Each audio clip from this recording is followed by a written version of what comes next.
Um, let's do this question by Dean. Here, Ron, big fan. I heard your debate with Sam Cedar, and I'm struggling with the idea of no government regulation at all. I agree that markets will fix themselves in time, and it's a company that cuts corners and hurts its clients will eventually run out of business. But my question is how many people have to die before the market will adjust to those bad, irrational companies? Whether it's a building or medicine, isn't it better to try and put a safety net in place that will try to minimize damage to other individuals that trusted those companies in the first place? Isn't it right to assume that less people die because of certain government regulations than without any government regulations? Those regulations could stop a company from hurting individuals in the first place instead of hurting and then waiting for the market to adjust. I know regulations don't protect 100%, but still sorry for the long question. No, it's a good question. Thank you for asking. It's the kind of a question that anybody introduced to these ideas would have. And let me give you kind of an answer on several layers of answer. And of course, it's hard to answer this just in a question. I mean, this justifies a whole show or several shows on this because it's a big issue, and to really do it justice would require a lot of time and a lot of detail and a lot of examples. But let's deal with it at the fundamental basis, at the abstract level, at the level of principle first, and then I want to give you a bunch of examples. Because look, the moral is the practical, and the practical is the moral. And from a moral perspective, the government has no role to play, from a moral perspective, in voluntary transactions, as long as no fraud or violence or corruption has happened. Now, we could argue that some of your examples that you give fraud did happen, and the government does have a role, and I'll get to that in a minute. But the principle is here that the government, unless there is clear evidence of risk, of danger, of negligence, or a particular technology is being deployed that has significant and dramatic risks. So you could argue about nuclear power or something like that. Or there's a big crane building a skyscraper. There's a big crane and it's leaning funny. Then yeah, somebody complaining about it. The government has a role, just like it has a role if you're weaving in and out of lanes while driving, to stop you and say you're driving dangerously, and test to see if you're drunk or something. But you know, so driving in a reckless manner would be a violation of rights. Building a building in a reckless manner would be a violation of rights. But there has to be reason for them to come in and inspect. There has to be some evidence to suggest that there is negligence happening or there is something bad happening. The principle is that the government cannot barge onto your property and just say, we're here to inspect. Why? Because some people do a lousy job building buildings, and we're just assuming you might be one of them, so we're here to inspect. You have sovereignty over your own life. You have sovereignty over your own property. The government has no, it's immoral for the government, and therefore wrong for the government, to break that sovereignty, even if they're doing it for, quote, a good cause. And there are horrific consequences when they do that. You give drugs example. I believe that the mechanisms by which the government uses, for example, to decide what drugs are safe and what are not safe, probably kills hundreds of thousands of people a year because of the drugs we don't have, because of the things they don't permit, because of the cost runs that they create. I believe that much of the building regulations that exist out supposedly for safety make it impossible to have low-income housing and have created, to some extent at least, the homelessness problem. So there are massive negative consequences for the government violating our rights. And those negative consequences have to do with wrong buildings, too few buildings, too expensive buildings, homelessness, too few drugs. Maybe the drugs are safe, but drugs that could cure massive diseases, they just don't exist because they can't get through the FDA. Because they have an incentive to be overly risk averse. So the damage that they do far exceeds the good that they do. And that's the sense in which the moral is the practical is the moral. The fact that it's immoral causes damage. But the immorality is associated with the fact that unless they have probable cause, a reason to believe that you are cheating, a reason to believe you're engaging in risky, irresponsible behavior, they have no business in your life. You are an independent, sovereign entity. And the government has no business in your life unless you're a threat to other people. But the burden of proof is on them, not on you. So how would the market deal with all this? I mean, do we really have to wait until the building collapses and the builder is sued and then other builders pay attention? No, of course not. The market will develop mechanisms to monitor the quality of drugs and to monitor the quality of buildings that are far greater and far more sensitive to market pressures and far more sensitive to values of individuals than anything the government can produce. And I've given some examples of this, but I'll repeat. So for example, you're building a building. Well, a few things happen when you build a building. You have to take out a loan to build the building. Maybe a long-term mortgage on the building. It might be a construction loan that then is rolled into some kind of mortgage if you're going to rent it out, if you're going to rent the apartments out. Well, the bank has an incentive that this building survive. And this building is built well because if the building collapses, they won't get their money back. So the bank has an incentive to have experts that it assigns review your plans, maybe even go to the construction site and check up on whether you're executing based on plans. When you build a building like this, in order for tenants to actually be willing to buy, you're going to have to provide insurance. You're going to have to buy insurance on the building. And as you're building it, against accidents and against the ultimate occurrence that something happens once you finish the building, you need to be covered. So you buy insurance. Well, the insurance company now has a strong incentive, again, particularly in a free market where they're not going to be bailed out and there's no government regulators doing this. The insurance company sends inspectors to supervise. When I am going to buy a condo, one of the first things I do is ask, is there insurance on the building? Who's the insurance with? Can I see the insurance policy?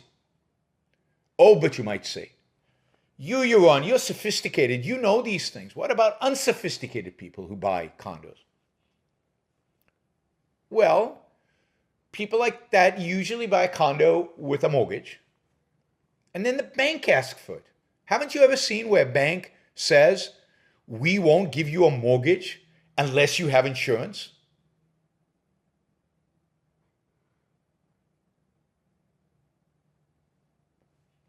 So you have to have the insurance, and the insurance company has a strong incentive to make sure that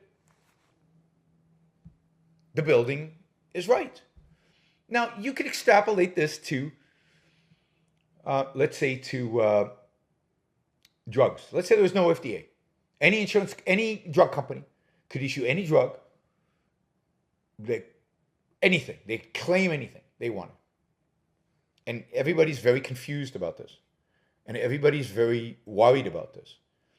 And who would be confused and worried first? Well, doctors, for example, would be worried because how do they check, the insurance, the drug company saying this, but do I know it's true? And has it been tested and hasn't been checked? How do I know? There's no FDA. Now, first, they could ask the drug company to send their academic papers or the test results or things like that. But doctors are busy. They don't have time to check up on these drugs themselves. So what would they do? So imagine I'm an entrepreneur and I go around and I tell doctors, look, I'm going to offer you this service. I am going to get the drugs from all these drug companies, and I am going to test them. I'm going to run trials. I'll test them. And I will issue you a report on every one of these drugs, what the side effects are. Is it safe? Does it actually do what they claim it does? On what percentage of patients? I will give you a comprehensive analysis of this drug. And what I need for you is to subscribe to my service. You can subscribe. You pay, $1,000 a year or $10,000 a year. I don't know how much it would cost, whatever. They're doctors, they've got money. So $10,000 a year, and you will get this service. And if I screw up, guess what? There are 5 other competitors out there who are eager to take the business from me if I screw up. So competition is constantly driving us to get this right, to get it accurate. If I don't do the testing right, or if I rate a drug as poor and it turns out the drug is good, I suffer in a competitive marketplace. So that's one. Now, remember also the drug companies buy insurance. They have bondholders. Both bondholders and insurance companies don't want the insurance companies to sell a drug that might hurt people. Assuming even the drug company wants that. Drug companies don't want it. So they have an incentive to insist that the drug company do trials and do a good job and monitor and control. So in other words, the market will self-regulate. Markets are brilliant at it. And an example of this right now is electricity, electrical products, electrical goods, a toaster. I mean, I don't think you know what a toaster is. But I don't know, when you plug the Alexa into the plug, how come it doesn't blow up? How come people almost never get electrocuted at home anymore? Well, most of that is a consequence of the fact that there's a private regulatory system, private, completely private, that basically all electric builders of electrical products send their products through and they test it and they give it a thumbs up or thumbs down. And Best Buy won't buy a product from you, the manufacturer, without Underwriters Lab. Thank you. It's Underwriters Lab. Without Underwriter Lab, thumbs up. So Best Buy, Walmart, all these companies won't sell you a good. Amazon won't sell you an electrical good without a thumbs up from the Underwriter Lab. Completely private. So those are some of the mechanisms. And I'll say this too, and this is important. One of the amazing things about markets is that it's impossible to predict how they'll deal with these issues. And often they will surprise you, and often they will innovate in ways that you can't imagine. They'll create things that you can't imagine. So I'm just giving you my assessment of what I think are the minimal things that the market will do, but the market will come up with even better things, with even more magnificent things, with even more inspiring things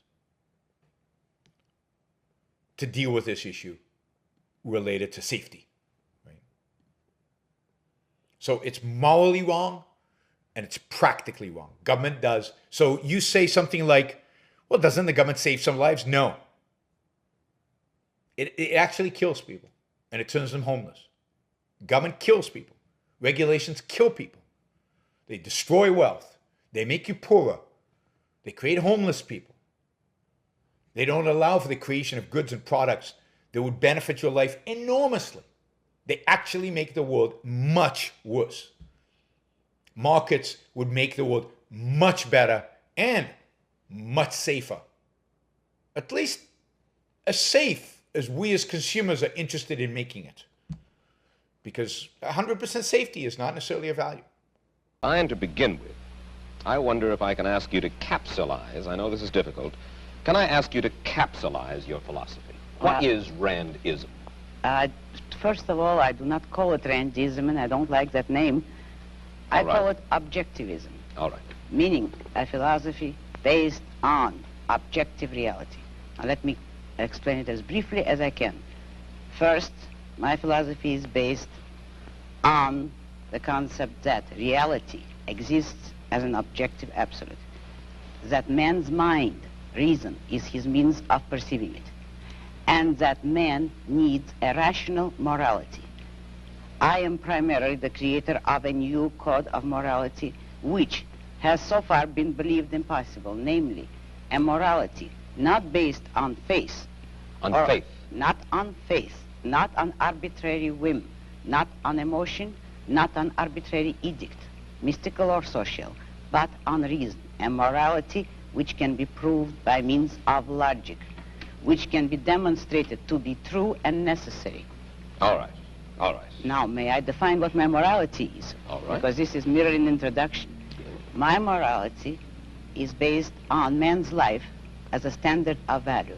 And since man's mind is his basic means of survival, I hold that if man wants to live on earth and to live as a human being, he has to hold reason as an absolute, by which I mean that he has to hold reason as his only guide to action, and that he must live by the independent judgment of his own mind, that his highest moral purpose is the achievement of his own happiness, and that he must not force other people, nor accept their right to force him, that each man must live as an end in himself and follow his own rational self-interest. May I? All right, before we go on, reminder, please like the show. We've got 163 live listeners right now, 30 likes. That should be at least 100. I figure at least 100 of you actually like the show. Maybe there are like 60 of the Matthews out there who hate it, but at least the people who are liking it, you know, I want to see a thumbs up. There you go. Start liking it. I want to see that go to 100. All it takes is a click of a thing. Whether you're looking at this, and you know, the likes matter. It's not an issue of my ego. It's an issue of the algorithm. The more you like something, the more the algorithm likes it. So, you know, and if you don't like the show, give it a thumbs down. Let's see your actual views being reflected in the likes. But if you like it, don't just sit there. Help get the show promoted. Of course, you should also share, and you can support the show at JaronBrooksShow.com/support, or on Patreon or Subscribestar or Locals. And show your support for the work, for the value hopefully you're receiving from this. And of course, don't forget, if you're not a subscriber, even if you just come here to troll, or even if you're here like Matthew to defend Marx, then you should subscribe, because that way you'll know when to show up. You'll know what shows are on, when they're on. You'll get notified, right? So, yes, like, share, subscribe, support. Like, share, subscribe, support. There you go. Easy. Do one or all of those, please.